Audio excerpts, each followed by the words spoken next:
from the Gospel of Luke this morning, Luke 4, verses 21 through 30. And he began by saying to them, "Today this scripture is fulfilled in your hearing." All spoke well of him and were amazed at the gracious words that came from his lips. "Isn't this Joseph's son?" they asked. Jesus said to them, "Surely you will quote this proverb to me, 'Physician, heal yourself,' and you will tell me, 'Do here in your hometown what we have done and heard that you did in Capernaum.' Truly I tell you that no prophet is accepted in his hometown. I assure you that there are many widows in Israel in Elijah's time, when the sky was shut for 3.5 years and there was a severe famine throughout the land. Yet Elijah was not sent to any of them, but to a widow in Zarephath in the region of Sidon. And there were many in Israel with leprosy at the time of Elisha, the prophet, yet not one of them was cleansed, only Naaman the Syrian.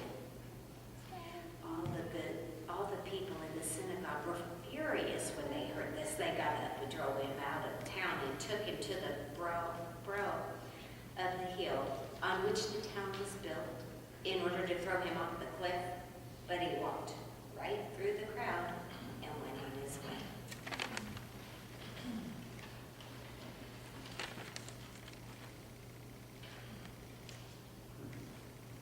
With enough time, all truth is revealed.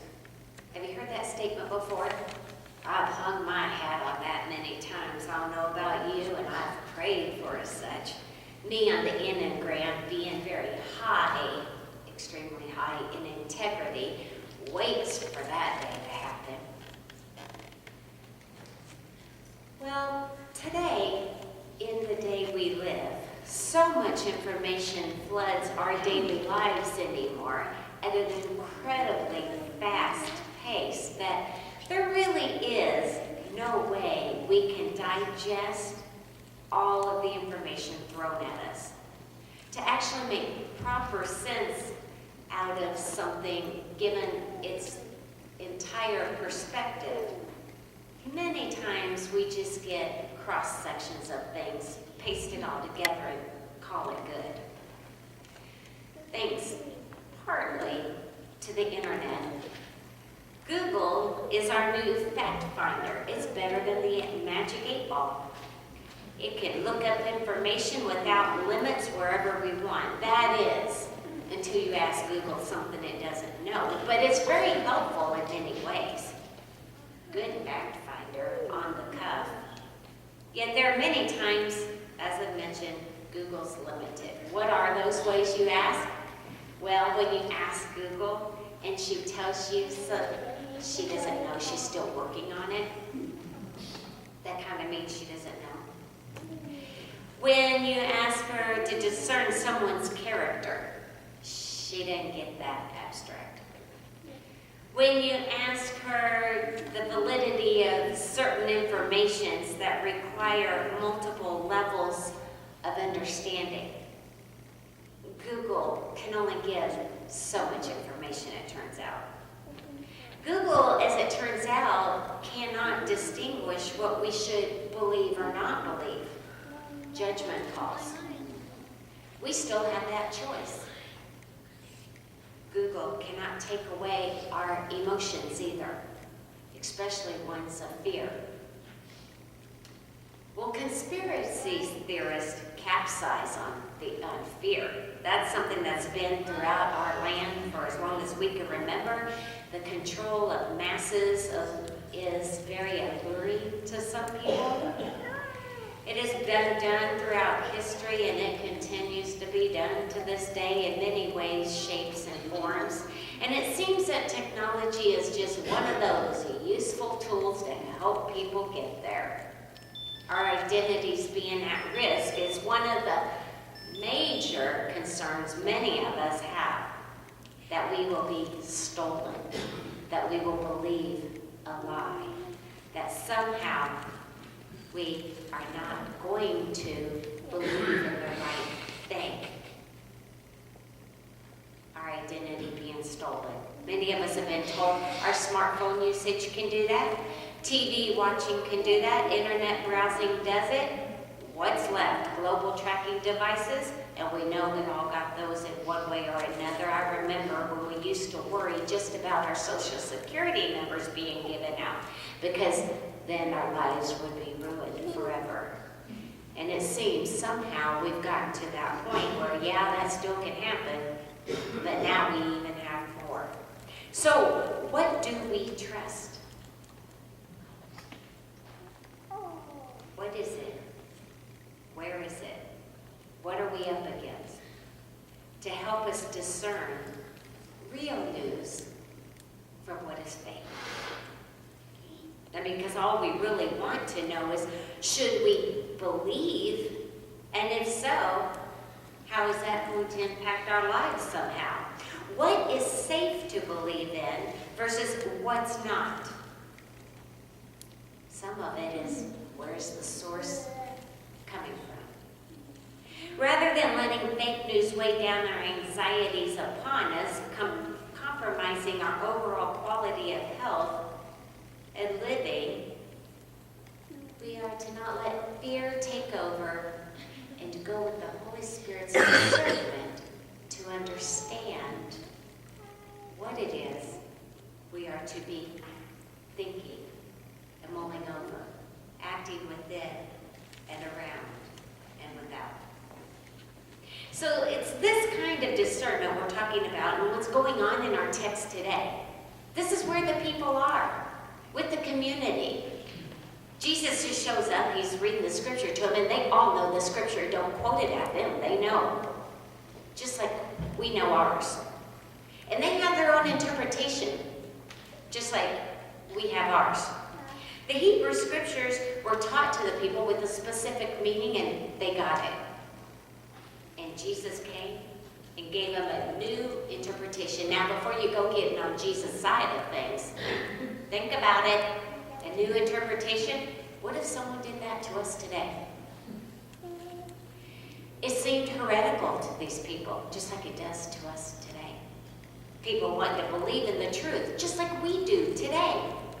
But they had no frame of reference for which the new interpretation was actually becoming the new truth, just like many of us feel today. And so in this confusion, there's a real life tension that is building up. Anxieties are gaining at a momentum, just like our churches today. Change kind of sucks at times, doesn't it? Truth being known. Progression happened. We don't need to have that. Let it happen after we die. We don't need to deal with it. And new insights. That often does it to us too, doesn't it? Just gets under our goat. We got things oiled the way we like it. It doesn't matter if it's dying, because it won't die in our lifetime, or if it does, then we'll move on to something else. But if it dies after we're dead, then we made it, right? Yeah. Don't go blaming those first century people. Jesus goes showing up. Nobody knows who he is, really, offering them a new way. Yet with time, the truth tells all things. Sometimes it takes a death, doesn't it? But most of the time, when we are presented with this new way of doing things, let's be honest, we don't embrace it, we resist it. Why do we resist it? Think for a moment about how long it took for some of us, let's be honest, to learn how to text. Some of you probably still don't. The rest of us are saying, oh, it's a reliable form of communication. You can even text in when you're going to be sick from work that day. They consider it all good now. I remember when it wasn't, don't you? Texting. When it was new. Now it's a no biggie thing. Except if you have fat thumbs, and then, but you know, spell check really helps you out there until it doesn't help you out and correct something that you don't want it to. In either case, though, what is happening? We used to worry that somehow secret FBI agents or CIA agents would get into our phones and uncover everything about us, and then we would be exposed to the world. Our Privacy Act's all gone. Forget HIPAA, right? and people would take over our lives with our own private information, using it against us. How do we trust that system of texting? Seems we overcame that fear. In our text today, many people have heard Jesus' proclamation. They interpreted each in their own way. Emojis or not, they came up with a new idea of what Jesus was saying. Some of it led for one way, others of it led for another. People came up with all these ideas of messiahship. There were three prevailing different messiahships for the thought of that day, which led to various complexities and tensions throughout the land. Kind of like a church. Some thought Jesus came to save people from his own hometown.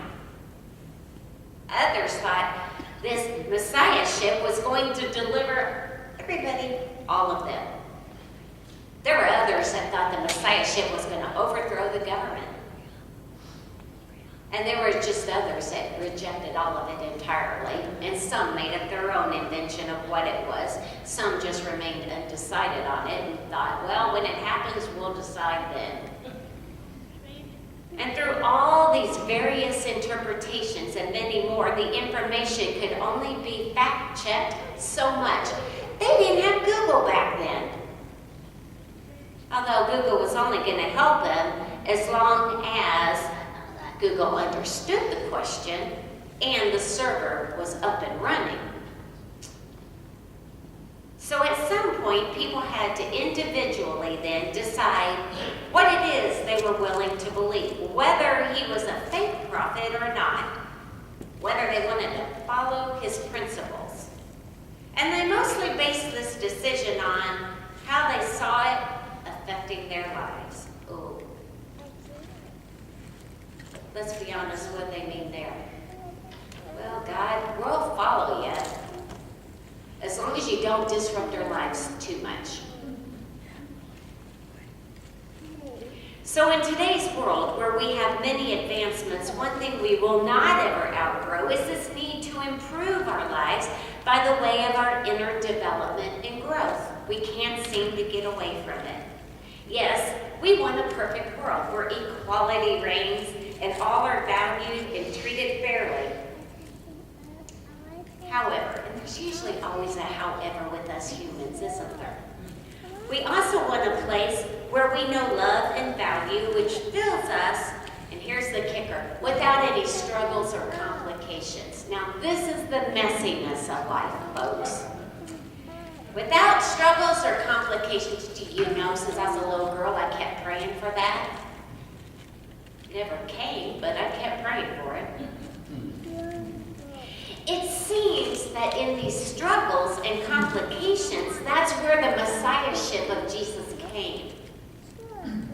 Oh, isn't that interesting? He came to proclaim that there's a representation of these elements and more. It's that in these struggle and complications, it's there so that we can grow and develop. Isn't that a thought? That's our saving grace. The truth lies in the ability on how well we deal with, accept, move through Christ's ways for living. And then when we move ahead and trust this Godhead for the truth to fill our souls and the strength to live all this out, that develops us. And it takes this mindful presence, a discernment that every time we encounter information presented to us, we're not going to just blindly follow, but we are going to rationally, prayerfully accept the way that we need to go. And with that, we will find deliverance. So then that means we need to do something. We need to be in a certain place for this growth and development to happen. That place is found in active listening and prayerfully engaging.